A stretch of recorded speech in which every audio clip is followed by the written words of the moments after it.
अगर वो नहीं हो रहा है तो हम कहेंगे कि एबनॉर्मल वेजाइनल डिस्चार्ज है। ठीक है, तो देखो नॉर्मल की यहाँ पे सबसे पहले बात करें कि sorry, abnormal vaginal discharge is a frequent complaint of women seen in the gynecological clinic। ठीक है, तो ये बहुत कॉमनली कंप्लेन करती है फीमेल आके कि वेजाइनल डिस्चार्ज हो रहा है, एब्डोमिनल एब्डोमिनल वेजाइनल डिस्चार्ज हो रहा है ना। तो देखा होगा अगर ओपीडी जाते होगे। The discharge may range from what is called excess of normal to one which is a part of wide spectrum of ailment। तो कई बार ऐसा हो सकता है या तो एक्सेस में डिस्चार्ज हो रहा है या फिर कुछ उसका कलर अलग है, इचिंग की कंप्लेन करते हैं, बहुत सी अलग अलग चीजें होती हैं। तो आगे देखते हैं। अब देखो नॉर्मल वेजाइनल फ्लूइड, तो नॉर्मली भी वेजाइना से डिस्चार्ज होता है। अब हमें कब समझना है कि कब ये नॉर्मल है कब ये एबनॉर्मल है। तो देखो नॉर्मली क्या होता है, ये वाटरी डिस्चार्ज होता है, वाइट इन कलर रहता है, नॉन ओडरस, ठीक है, कोई स्मेल नहीं होती है इसमें, विथ पीएच अराउंड 4। ठीक है, तो 4 पीएच का क्या मतलब है, एसिडिक होगा बेसिक होगा, बताओ। एसिड। एसिडिक होगा। ठीक है, तो ये हमेशा याद रखना है कि वेजाइना का पीएच हमेशा कैसा रहता है, एसिडिक रहता है। ठीक है, फिर देखो microscopically it contains squamous epithelial cells, और इसमें कौन सी सेल्स प्रेजेंट होती हैं, स्क्वैमस एपिथेलियल सेल्स प्रेजेंट होती हैं, एंड अ फ्यू बैक्टीरिया। और कौन सा बैक्टीरिया होता है, डोडरलिन बेसिलाई, बहुत इंपॉर्टेंट, ये एमसीक्यूज में पूछा जाता है कि कौन सा बैक्टीरिया प्रेजेंट होता है। तो डोडरलिन बेसिलाई प्रेजेंट होता है और ये ग्रो करता है एसिडिक पीएच में, right. few gram negative bacteria and anaerobes are present without any white or red blood cells। ठीक, और कुछ एनारोबिक बैक्टीरिया प्रेजेंट होते हैं विदाउट एनी व्हाइट और रेड ब्लड सेल्स। ठीक है, ना उनमें कोई व्हाइट ब्लड सेल्स होती है ना कोई रेड ब्लड सेल्स होती है जो वेजाइनल फ्लूइड होता है उसमें। तो हमने देखा कैसा कैसा होता है वेजाइनल फ्लूइड, वाटरी रहता है, व्हाइट कलर का रहता है, कोई ओडर नहीं रहती है, कोई भी स्मेल नहीं होती है, पीएच कैसा रहता है, एसिडिक पीएच रहता है। ठीक, और इसमें कौन सा बैक्टीरिया प्रेजेंट होता है, डोडरलिन बेसिलाई प्रेजेंट होता है जो कि ग्राम नेगेटिव बैक्टीरिया होता है। ठीक है, और इसमें जो सेल्स होती हैं वो होती हैं स्क्वैमस एपिथेलियल सेल्स। ठीक, आगे चलते हैं। अब देखो causes of abnormal vaginal discharge. अब हम बात करें, हमने नॉर्मल पढ़ लिया कि नॉर्मल कैसा रहता है। अब बात करते हैं कि जो एबनॉर्मल डिस्चार्ज होगा वो कैसा होगा। तो देखो ये किस किस वजह से हो सकता है। कुछ नॉन इन्फेक्टिव कॉजेज हो सकते हैं, कुछ इन्फेक्टिव कॉजेज हो सकते हैं, कुछ नियोप्लास्टिक कॉजेज होते हैं और फॉरेन बॉडी हो सकती है। तो नियोप्लास्टिक और फॉरेन बॉडी तो रेयर केसेस में है कि कहीं पे नियोप्लाज्म डेवलप हो रहा है या फॉरेन बॉडी आ रही है। नॉन इन्फेक्टिव में देखो क्या क्या हो सकता है, अगर अभी इन्फेक्शन नहीं है, ठीक है, इसमें नॉन पुरुलेंट, ठीक है, पस नहीं होगा, नॉन ऑफेंसिव, कोई स्मेल नहीं होगी, नॉन इरिटेंट, इरिटेंट नहीं होगा।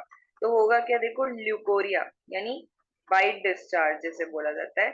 फिजियोलॉजिकल एक्सेस अगर ज्यादा हो रहा है, ठीक है, तो इसमें कुछ वेजाइनल कॉज हो सकते हैं, कुछ सर्वाइकल कॉज हो सकते हैं, अभी हम देखेंगे क्यों हो रहे हैं। इन्फेक्टिव कॉजेज में देखो पुरुलेंट पस प्रेजेंट होगा, ऑफेंसिव बैड स्मेलिंग होगा, और इरिटेंट, ठीक है, हो सकता है प्रूराइटिस कॉज करे, इचिंग कॉज करे।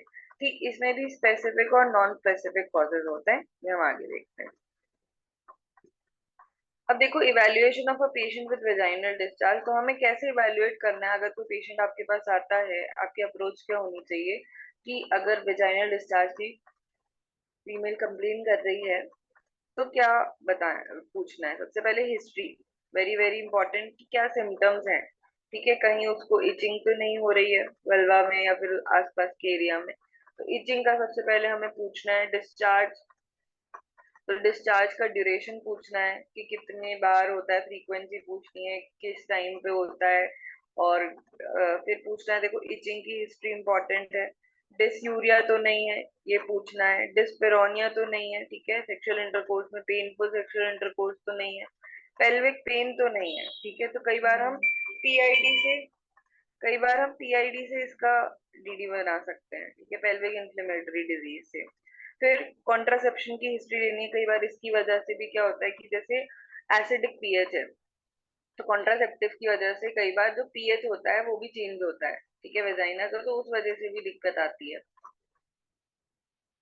सेक्सुअल बिहेवियर, इसकी हिस्ट्री लेनी है, प्रीवियस एपिसोड्स की हिस्ट्री लेनी है, तो हिस्ट्री लेना बहुत इंपॉर्टेंट हो जाता है इस केस में।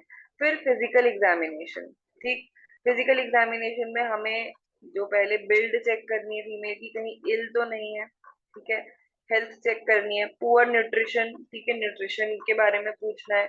एब्डोमिनल एग्जामिनेशन, अब हमें एब्डोमिनल एग्जामिनेशन करना है, कहीं टेंडरनेस तो नहीं प्रेजेंट है, छूने पे पेन तो नहीं हो रहा है, कुछ मास जैसा, हम नियोप्लाज्म को एक्सक्लूड कर सकते हैं केस में, कुछ मास जैसा लंप जैसा फील तो नहीं हो रहा है, ठीक है।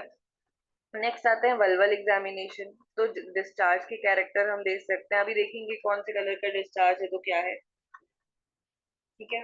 तो वल्वा का हम एग्जामिन कर सकते हैं, सिंपल लिथोटमी पोजीशन पे लेटा के हम चेक कर सकते हैं, कहीं जेनाइटल अल्सर्स तो नहीं है जिस वजह से हो रहा है डिस्चार्ज, कई बार सीरो सैंग्विस डिस्चार्ज होता है, पस आ रहा है, ब्लड आ रहा है, तो हमें देखना है कहीं जेनाइटल अल्सर्स तो नहीं बन गए हैं, ठीक है। स्पेक्युलम एग्जामिनेशन हम कर सकते हैं पैथोलॉजी देखने के लिए, वेजाइना देखने के लिए, सर्विक्स एक्टोपी, कहीं सर्विक्स में इन्फ्लेमेशन तो नहीं हो रहा है, टेंडरनेस देखने के लिए, ठीक है, कहीं छूने पे वो, हाँ, छूने पे पेन तो नहीं हो रहा है।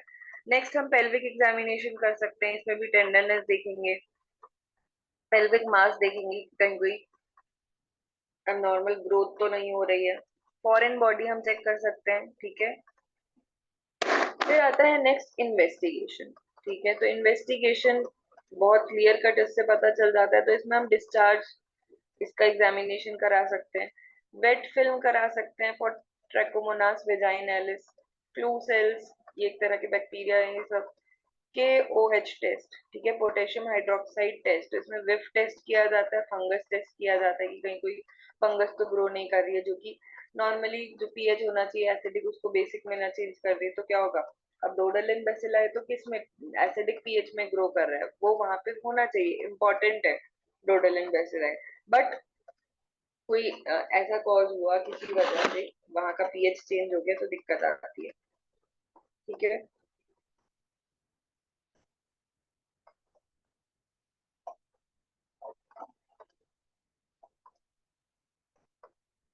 तो डोडल बेसिलाई क्या होता है, एक हेल्दी एनवायरनमेंट बना के रखता है वेजाइना का, ठीक है, और कोई भी जैसा हार्मफुल बैक्टीरिया है, फंजाई है, उसकी ग्रोथ को रोकने का काम करता है। बट अगर वेजाइना का पी, अगर डोडलिन बेसिलाई, कई बार कैसा क्या होता है ना कि ज्यादा एंटीबायोटिक्स भी ले लेते हैं तो ये डोडलिन बेसिलाई भी किल हो जाता है, तो इस वजह से जो वेजाइना है उसका पीएच चेंज हो जाता है, और क्या होगा, ये पीएच मेंटेन कर रहा था, पीएच चेंज होगा तो कुछ फंगस ग्रो कर जाएंगे, कुछ बैक्टीरिया, ट्राइकोमोनास वेजाइनैलिस, मोस्ट कॉमन जो इन्फेक्शन देखने को मिलता है वो टी वेजाइनैलिस का ही मिलता है, ठीक है।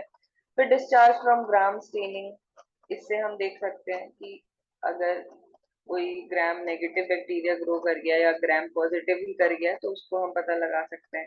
पैप स्मीयर कर सकते हैं, बहुत इंपॉर्टेंट टेस्ट है, डायग्नोस्टिक टेक्निक में पढ़ेंगे हम, ठीक है, इसकी पूरी किट आती है पैप स्मीयर किट, इसकी पिक्चर भेजूंगी मैं। यूरिन करा सकते हैं, यूरिन रूटीन करा सकते हैं, ठीक है, और माइक्रोस्कोपिक करा सकते हैं। फिर एचआईवी सीरोलॉजी करा सकते हैं हम, कहीं एचआईवी का इन्फेक्शन तो नहीं है।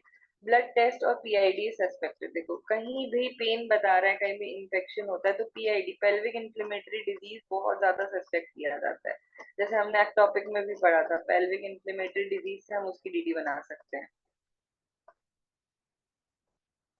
ठीक है, पेल्विक इन्फ्लेमेटरी डिजीज से, तो ये चीज रहती है।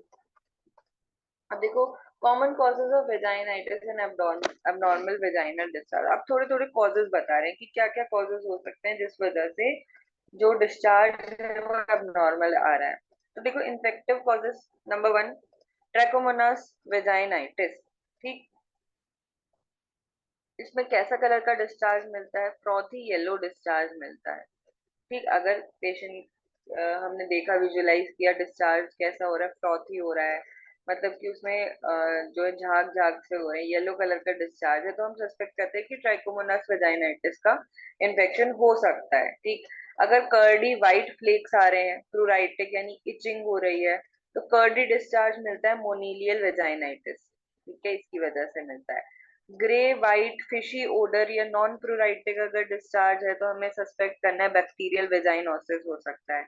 म्यूकोइड डिस्चार्ज है तो हमें सर्विसाइटिस सस्पेक्ट करना है। ठीक है, तो ये कैरेक्टरिस्टिक्स रहते हैं, ये वाइवा में भी पूछा जाता है कि अगर कर्डी डिस्चार्ज है, मोस्ट कॉमनली क्वेश्चन पूछा जाता है कर्डी और फ्रॉथी येलो। ठीक है, तो ये ध्यान में रखना है। फिर आता है एट्रोपिक, तो discharge is not prominent, irritation is prominent. ठीक है, अगर कि डिस्चार्ज ज्यादा नहीं है लेकिन इरिटेशन बहुत हो रही है तो हमें ये समझना है कि पोस्ट मेनोपॉजल वाली कंडीशन है अगर पेशेंट ये कंप्लेन करती है। फिर अगर ऑफेंसिव डिस्चार्ज है, ठीक है, फाउल स्मेलिंग डिस्चार्ज है, कोपियस हो रहा है और कैसा है, पुरुलेंट, पस प्रेजेंट है उसमें, ऑफन ब्लड स्टेन, कई बार वो ब्लड स्टेन हो सकता है। ठीक है, तो हमें इसमें क्या सस्पेक्ट करना है कि अंदर कुछ फॉरेन बॉडी है। ठीक है, यानी फॉरगॉटन पैसेरी हो सकता है, कई बार पैसेरी यूज की जाती है।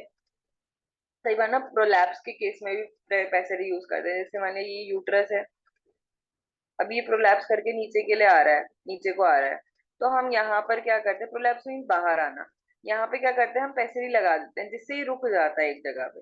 तो कई बार पैसेरी लगा के भूल गए, ठीक है, कई बार मेडिसिनल पैसेरी आती है वो लगा के भूल गए तो ये डिस्चार्ज हो सकता है। टेम्पॉन आजकल यूज किए जाते हैं, उसकी वजह से हो सकता है। ठीक है, कि टेम्पॉन लगाया और छोड़ दिया। मैकेनिकल इरिटेशन की वजह से हो सकता है। ठीक है, फॉरेन बॉडी कई बार आजकल बहुत कॉमनली ये वाली चीज देखने के लिए मिलती है। तो फिर आगे आगे, अब केमिकल कॉजेस तो देखो क्या हो सकता है, सोरनेस अगर मिल रही है प्रोनाउंस्ड इन द डिस्चार्ज, कि सोरनेस ज्यादा बता रही है फीमेल, ये सारी कंप्लेन है कि क्या फीमेल कंप्लेन करेगी या क्या हम देख सकते हैं कि वहां पे अगर सोरनेस ज्यादा है तो हमें क्या सस्पेक्ट करना है, इसका कॉज क्या हो सकता है, केमिकल कॉजेज हो सकते हैं। ठीक है, तो केमिकल कॉजेज में क्या आ सकते हैं, देखो डचेस, लेटेक्स कॉन्डम्स आ सकते हैं। ठीक है, डचेस मीन्स जैसे कि ये कुछ ना डिवाइसेस होते हैं जो मतलब वेजाइना को क्लेंस करने के लिए यूज किए जाते हैं। लेटेक्स कॉन्डम यूज करते हैं कुछ लोग, डिओड्रेंट्स यूज करते हैं। केमिकल इरिटेशन हो सकती है, एलर्जी हो सकती है, तो जिस वजह से सोरनेस आ जाती है। ठीक है, तो ये देखा जाता है। अब अगर ऑफेंसिव डिस्चार्ज है, प्रूराइटिस मिल रहा है, खाली ऑफेंसिव और प्रूराइटिस मिल रहा है, तो क्या हो सकता है, एक्सक्रीशन, जैसे कंटामिनेशन विद यूरिन और फीसेस प्रोड्यूसिंग सेकेंडरी वेजाइनाइटिस। तो secondary due to any cause होता है, हमेशा मैंने बताया, तो इसमें यूरिन का कंटामिनेशन हो सकता है या फीसेस का कंटामिनेशन हो सकता है, उस वजह से ऑफेंसिव डिस्चार्ज है, प्रूराइटिस हो रहा है। ठीक, फिर आते हैं नियोप्लाज्म, तो देखो इसमें सीरो सैंग्विस, सीरोसैंग्विस का मतलब है कि पस भी होगा और क्या होगा, सैंग्विस मीन्स ब्लड भी होगा और ऑफन ऑफेंसिव होगा। ठीक है, तो ऑफेंसिव डिस्चार्ज होगा, तो हमें क्या समझना है, कोई नियोप्लास्टिक कंडीशन है, कोई ग्रोथ हो रही है अंदर, फाइब्रॉइड हो सकता है, जेनाइटल मैलिग्नेंसी हो सकती है। ठीक है, तो ये हमने देखा कि अगर पेशेंट ऐसा ऐसा कंप्लेन करती है तो हमें क्या सस्पेक्ट करना है और कहाँ पे जाना है, कि कैसे कॉजेज हो सकते हैं, इन्फेक्टिव है, एट्रोफिक है, फॉरेन बॉडी है, केमिकल है, एक्सक्रीशन है, नियोप्लाज्म है। ठीक है, तो ये सारी चीजें रहती हैं। अब आगे चलते हैं, देखो हमें ट्रीटमेंट कैसे करना है इसका, तो इम्प्रूवमेंट ऑफ जनरल हेल्थ। ठीक, अगर तो पेशेंट एनीमिक है या फिर कोई इम्यूनो कॉम्प्रोमाइज कंडीशन है तो तब भी क्या होता है, इम्यूनो कॉम्प्रोमाइज पेशेंट में भी जो नॉर्मल पीएच है वेजाइना का वो भी चेंज होता है। क्यों, क्योंकि इम्यूनिटी कॉम्प्रोमाइज है इस केस में। ठीक है, फिर इसमें भी हमें जनरल हेल्थ पे ध्यान देना है कि न्यूट्रिशन प्रॉपर हो फीमेल का, कहीं एनीमिक तो नहीं जा रही है।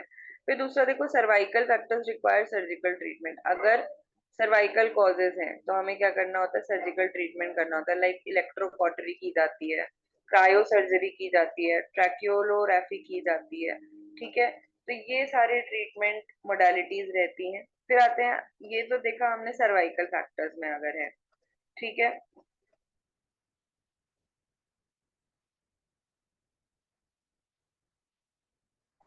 फिर आते हैं देखो पेल्विक लीजन्स में, इसमें क्या है, प्रोड्यूसिंग वेजाइनल ल्यूकोरिया, अगर वेजाइनल ल्यूकोरिया हो रहा है, require appropriate therapy for the pathology. ठीक है, तो हम क्या कर सकते हैं, अगर वेजाइनल ल्यूकोरिया है तो अगर हमें पता है किसी वजह से, जैसे कि कोई बैक्टीरिया की वजह से हो रहा है या डोडेलिन बेसिलाई किल हो रहा है उस वजह से हो रहा है, तो हम इसमें जो वेजाइनल डिस्चार्ज है उसका पैथ लैब भेज सकते हैं, उसमें देख सकते हैं कि कौन सा बैक्टीरिया रिस्पॉन्सिबल है, उसके अकॉर्डिंगली हम मेडिसिन चला सकते हैं, एंटीबायोटिक चला सकते हैं। फिर आते हैं, देखो, पिल यूजर्स में हैव टू स्टॉप पिल। अगर ओसी पिल्स ले रहे हैं, ठीक है, कुछ यूजर्स ओसी पिल ले रहे हैं तो उसको स्टॉप करना है temporarily if the symptoms is very much annoying, ठीक है। अगर ज्यादा ही सोरनेस हो रही है वेजाइना में, ज्यादा ही प्रूराइटिस हो रहा है, तो हमें पिल्स को स्टॉप कराना है। अब all local hygiene has to be maintain meticulously, और इन सब के अलावा local hygiene is very important, ठीक है, साफ सफाई रखनी है, ठीक।